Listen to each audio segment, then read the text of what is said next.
Topic है Dalton का परमाणु सिद्धांत। सबसे पहले डाल्टन ने परमाणु के बारे में बताया।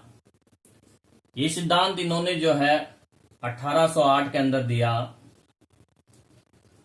देखिए, इस सिद्धांत के अनुसार उन्होंने क्या कहा कि जो पदार्थ है, पदार्थ छोटे छोटे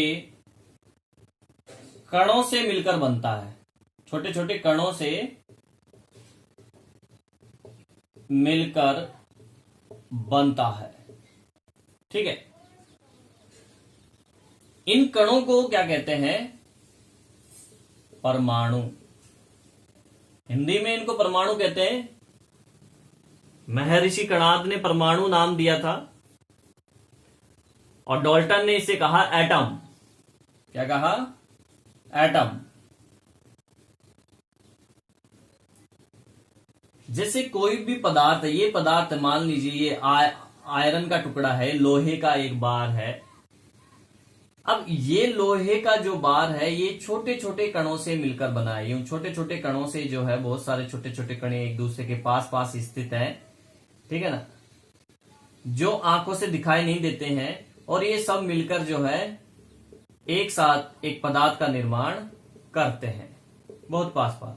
तो इस पदार्थ को हम टुकड़ों में तोड़ सकते हैं।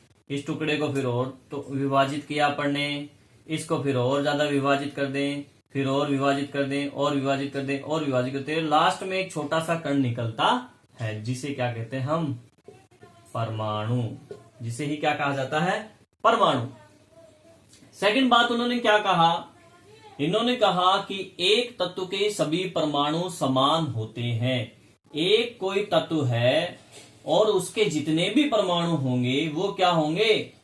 समान होंगे। के सभी परमाणु समान होते हैं। अर्थात जैसे ये लोहे का टुकड़ा है, तो इस लोहे के टुकड़े के अंदर ये जितने भी परमाणु परमाणु होंगे, ये जो कण हैं छोटे छोटे जिनको हम परमाणु कहते हैं, ये सभी परमाणु किसके हैं?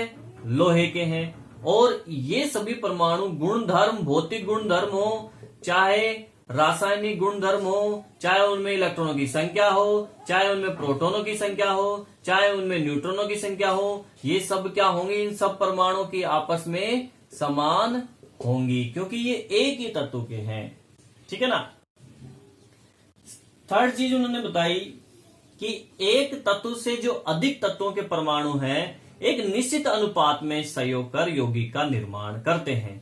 मतलब कि मान लीजिए कि एक तत्व ये है हाइड्रोजन और एक तत्व है ऑक्सीजन। ये एक निश्चित अनुपात में सहयोग करेंगे, यानी 2 अनुपात, अगर एक में एक निश्चित अनुपात है 2:1, इसमें ये सहयोग करते हैं तो क्या बनेगा? H2O, अर्थात जल का अणु। ये एक यौगिक बना। तो डाल्टन ने कहा यौगिक के अंदर तत्व जो है एक निश्चित अनुपात में सहयोग करके यौगिक का निर्माण करते हैं। आगे बात समझे। ये इनका तीसरा पॉइंट था। एक निश्चित अनुपात में, एक निश्चित अनुपात में सहयोग करके यौगिक बनाते हैं। सहयोग कर यौगिक बनाते हैं।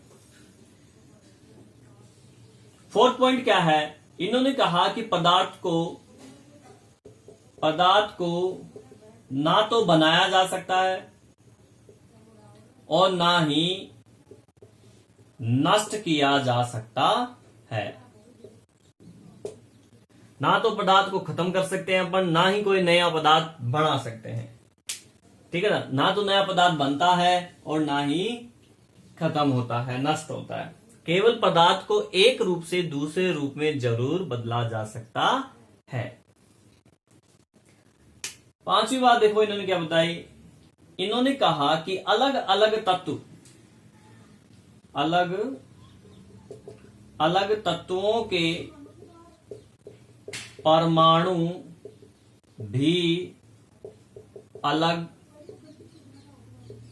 अलग होते हैं। यानी अगर ये लोहे के परमाणु हैं और यहाँ पे ये कॉपर के परमाणु है, Cu के परमाणु है ये। तो ये कॉपर वाले परमाणु इस लोहे वाले परमाणु से क्या होते हैं, एकदम अलग होते हैं। ठीक है, तो ये कुछ डाल्टन के परमाणु सिद्धांत की बातें थी, पॉइंट थे। अब डाल्टन की परमाणु सिद्धांत की सीमाओं की अगर व्याख्या की जाए कि इसकी क्या सीमाएं थी, क्या कमियां थी, तो उनकी अगर देखिए, इनकी बात करें अपन, सीमाएं क्या क्या थी। चलो बात करते हैं सीमाओं की।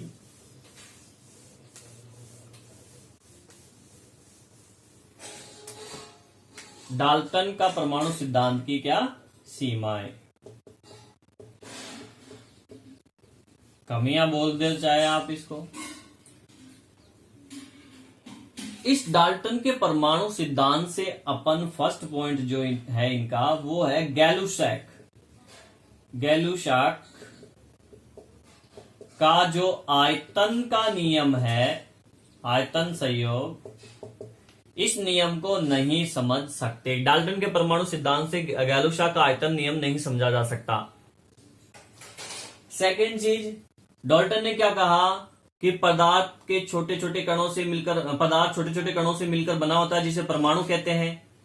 इन कणों को विभाजित नहीं किया जा सकता।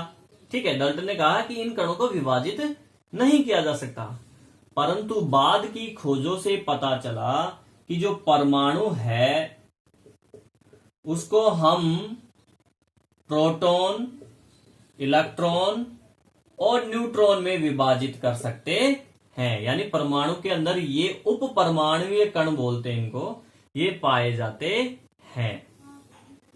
थर्ड पॉइंट इसकी सीमा का ये था कि जो समस्थानिक है, और समस्थानिकों के कारण एक ही तत्व के जो परमाणु हैं उनका द्रव्यमान अलग अलग हो सकता है।